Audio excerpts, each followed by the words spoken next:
किरण देखिए, तो ये जो बयान है ये बहुत बड़ा बयान है। एक तरफ तो बात चल रही है सीज फायर को लेकर, वहीं विदेश मंत्री का बयान कि नहीं, अगर इजराइल की तरफ से कोई वार नहीं होता तो हम कुछ कार्रवाई नहीं करेंगे। और ऐसे में खामेनेई कह रहे हैं कि हम आत्मसमर्पण करने वाले नहीं हैं और किसी की जाति नहीं स्वीकार करेंगे। बहुत मायने निकल रहे हैं इन बयानों के। बिल्कुल गीतू, देखिए बहुत मायने निकल रहे हैं। इस बात को हमें समझना भी होगा यहाँ पर कि देखिए अघाराची जो कि विदेश मंत्री हैं उनकी तरफ से कहा सीधे तौर पर, अब से कम रखिए कि 7-8 मिनट पहले ये जो है उनका बयान सामने आया है। इसमें उन्होंने ये कहा है कि हम मिलिट्री एक्शन रोक रहे हैं, सीज फायर का जिक्र उन्होंने नहीं किया है। देखिए डोनाल्ड ट्रंप जो है तकरीबन मुझे लग रहा है कि अर्ली मॉर्निंग से हम देखें अगर इंडियन टाइम के हिसाब से, तो वो तभी से इस बात को कह रहे हैं कि ये सीज फायर हो गया है, बस 12 घंटे का समय है। लेकिन हमने इससे पहले भी है किस तरह से डोनाल्ड ट्रंप जो है आगे बढ़ करके, यानी कि दोनों देशों की तरफ से कोई बात सामने आए या ना आए, लेकिन अमेरिका जो है यानी कि डोनाल्ड ट्रंप जो है उसका जिक्र पहले ही कर देते हैं, उसका ऐलान पहले ही कर देते हैं। इस बात को भी समझना होगा कि क्या सिर्फ क्रेडिट लेने की होड़ में उनकी तरफ से होता है। लेकिन फिलहाल अघाराची की तरफ आगे बढ़ते हैं और खामनेई का जो बयान आया उनको हम गीतू समझने की कोशिश करते हैं कि कैसे यहां पर अघाराची ये कह रहे हैं कि हमने सीज फायर नहीं किया है, हमने अभी सिर्फ मिलिट्री एक्शन रोका है। इसके बाद खामनेई का जो ये बयान आ जाता है, इस बात को समझना पड़ेगा क्योंकि सुप्रीम लीडर हैं, उन्होंने ये कहा है सीधे तौर पे कि हम अभी फिलहाल सीज फायर नहीं करेंगे। उन्होंने सीधे तौर पर इस बात को नकार दिया है और आगे चल करके जब उनकी भी शर्तें रखी जाएंगी, उनकी भी शर्तें, क्योंकि देखिए इससे पहले हमने डोनाल्ड ट्रंप को देखा कि वो चेतावनी दे रहे थे कि ईरान जो है बिना किसी शर्त के जो है वो सरेंडर कर दे, तो ऐसा संभव नहीं होता। हर देश के लिए देखिए अपनी अपनी संप्रभुता जो है बहुत मायने रखती है और ऐसे में जब आप हमला कर देते हो तो ये संप्रभुता पर खतरा होता है। और इसी को लेकर के ईरान बहुत एग्रेसिव हो गया था, हमने देखा है किस तरह से ताबड़तोड़ उसने जो है मिसाइलों से अटैक किया है। लेकिन अब जब ये सीज फायर की बात हम देख रहे हैं, लगातार रात से ही जो है अगर दोहा की हम बात करें, वहां पर जो एयर बेस है किस तरह से लगातार हमले जो है वो किए जा रहे हैं और वो यूएस का एयर बेस है जहां पर ये हमला हो रहा है। लेकिन हाँ, इस बात का शुक्रिया अदा करते हैं, लेकिन बड़ी बात ये होती है कि कहीं ना कहीं हमला हुआ। एयर डिफेंस सिस्टम भी यूएस का अभी जानकारी मिल रही है कि एयर डिफेंस सिस्टम भी यूएस का जो है वो अभी एक्टिवेट कर दिया गया है। लेकिन स्थिति इतनी संभली नहीं है, अभी आपको ये मिसाइलों से अटैक की जो खबरें हैं वो आती रहेंगी। अभी इतने तरीके से जो जिस तरह से बहुत आसानी से डोनाल्ड ट्रंप इस बात को कह रहे हैं कि सीज फायर हो गया है, अब 12 घंटे में चीजें जो है वो संभल जाएंगी, अगर ऐसा नहीं होता तो ऐसा हो जाता। लेकिन अभी भी स्थिति बिल्कुल, यानी अभी भी जो हालात हैं वो सुधरे नहीं है। एक तरह से ये माना जाए, कहा जरूर जा रहा है सीज फायर को लेकर, बड़े बड़े दावे किए जा रहे हैं कि सीज फायर होगा, लेकिन यहाँ पर सीज फायर कैसे होगा ये समझना होगा। और क्योंकि अभी जो दावे किए जा रहे हैं, यहाँ पर विदेश मंत्री साफ तौर पर कह रहे हैं कि कोई सीज फायर अभी नहीं हुआ है। पहले हाँ, अगर इजराइल वार नहीं करता है तो हम भी सोचेंगे, यानी सोचने की बात कही जा रही है। वहीं जिस तरह से हमने देखा कि यूएस एयरबेस को भी यहाँ पर टारगेट किया गया, हालांकि कहा यह भी जा रहा था कि ये एक तरह से जो एग्जिट है ईरान का वो कम से कम इस तरीके से हो, ग्रेसफुल एग्जिट इसे कह रहे थे जो हमारे अभी लगातार मेहमान जुड़े हुए थे।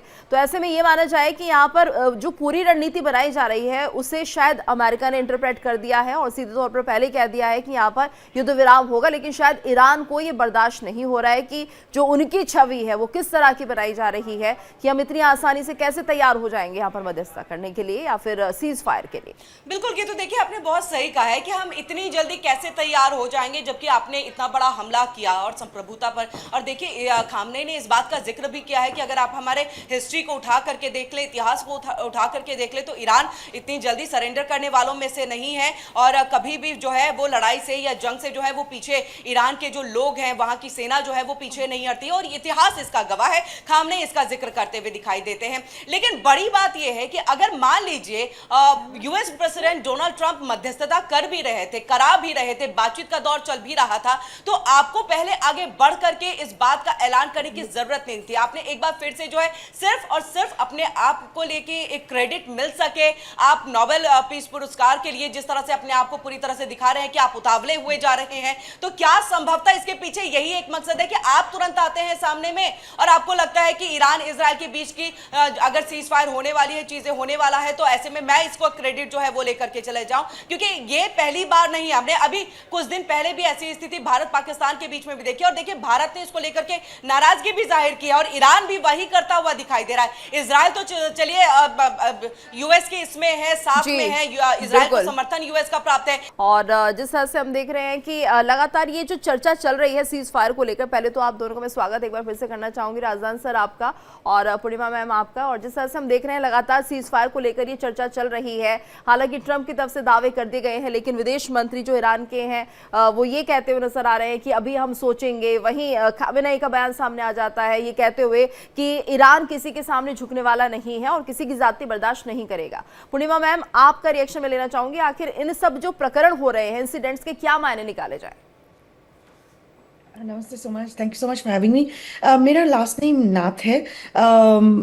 लेकिन ये जो मुद्दा है आप पहले ही डिस्क्रिप्शन ऐसे कर रहे थे कि प्रेसिडेंट ट्रम्प का पहले कह देना एक बिना जॉइंट स्टेटमेंट की, ये थोड़ा सा प्रॉब्लमेटिक सिनेरियो है। मुझे दिखाई देता है कि ऑब्वियसली आप कह रहे थे कि प्रेसिडेंट ट्रम्प नोबेल प्राइज के लिए कर रहे, मुझे लगता है कि नैरेटिव बनाया जा रहा है ऐसे।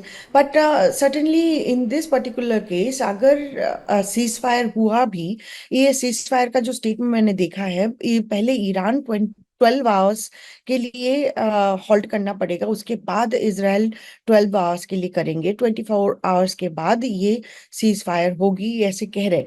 लेकिन ईरान की तो बयान पहले आ चुकी थी कि वो लड़ेंगे।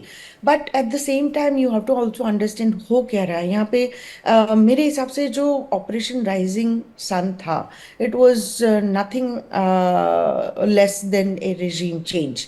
अब क्राउन प्रिंस जो रजा पल्लवी है, उनके स्टेटमेंट अगर देखोगे, he is actually asking Khamenei and the Iranian dictatorship, I mean the mullah dictatorship, to leave the country, जाने के लिए बोल रहे हैं। बट आप देखो तो if you go back in the past, 1953 का कू, देन मोहम्मद रजा शाह जो आए थे, उसके बाद इरानियन रेवोल्यूशन हुआ है 1979 में।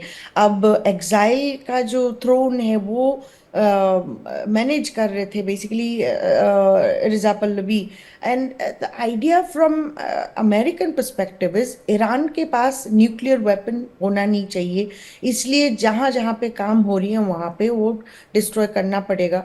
ऑल्दो IAEA कोई सॉलिड स्टेटमेंट ऐसा दिया नहीं कि ईरान बिल्ड कर रहा है। ऊपर से तुलसी गब्बार्ड का एक स्टेटमेंट आया था, उनका टेस्टिमनी आया था 3 मंथ्स अगो। वहाँ पे उन्होंने ये कहा था कि बिल्ड तो नहीं कर रहे, लेकिन जो यूरेनियम का जो कॉन्सेंट्रेशन है, दिस इज वेरी कंसर्निंग। तो ये न्यूक्लियर बॉम्ब के लिए ही होगा। बट एजम्पशन के हिसाब से आप किसी को हिट नहीं कर सकते हो, सॉलिड एविडेंस चाहिए। ये ग्लोबल विलेज भी ये इंफॉर्मेशन मांगती है, प्रूफ मांगती है। ईरान के हिसाब से अगर देखो तो they have done a lot of issues, human rights based issues. So इनको चेंज करना है, but at the same time America चाहते हैं कि अमेरिका बैक्ड कोई वहाँ पे बैठे जहाँ पे उनको ईजियर हो और इसराइल के ऊपर इतना अटैक ना हो। इसराइल को मिटाने के लिए बात किए थे, there is no doubt about it. Iranian regime, America dead to America chant करते हैं, ईरानियन रेजिम 40 ईयर से कर रहे। तो अमेरिका हिसाब से, from American perspective, they don't want anybody to be doing this against America. तो जो स्टेप्स लिया जा रहा है basically from American government, it's to in order to make sure जो रिजीम चेंज हो, वहाँ पे रेजा पल्लवी आए और अमेरिका की बात सुने और इसराइल के साथ एक रिश्ता बना के रखे, मिडिल ईस्ट में पीस रहे। लेकिन जो जिस तरीका से इसको एग्जीक्यूट करा गया, I personally have massive concerns around it. और मैं रिपब्लिकन पार्टी से हूँ, और आपकी दर्शकों को भी ये भी बता दूं कि ये जो मैं कह रही हूँ ये रिपब्लिकन पार्टी की बयान नहीं है, मेरी अपनी असेसमेंट है। मैं जियोपॉलिटिकल एनालिस्ट हूँ और मैं इसके हिसाब से बात करती हूँ।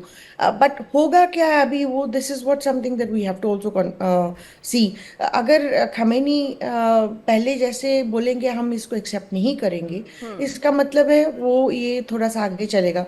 आगे चलने से भी रिजिम चेंज होगा, ये इन इनएविटेबल सिचुएशन लग रहा है मुझे। बिल्कुल। पर एट द सेम टाइम ये होगा क्या कि एक नैरेटिव बन जाएगा कि अमेरिका एग्रेसर है, ईरान विक्टिम होने के बावजूद ईरान को नुकसान पहुंचेगा।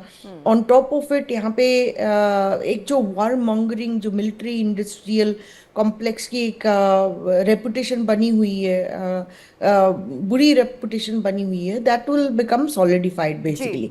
और आप अमेरिका के पर्सपेक्टिव से देखो मैम, आपको डी डॉलराइजेशन और ब्रिक्स का जो चल रहा है, ये बिल्कुल, दिस इज वन ऑफ बिल्कुल। The major issues as well.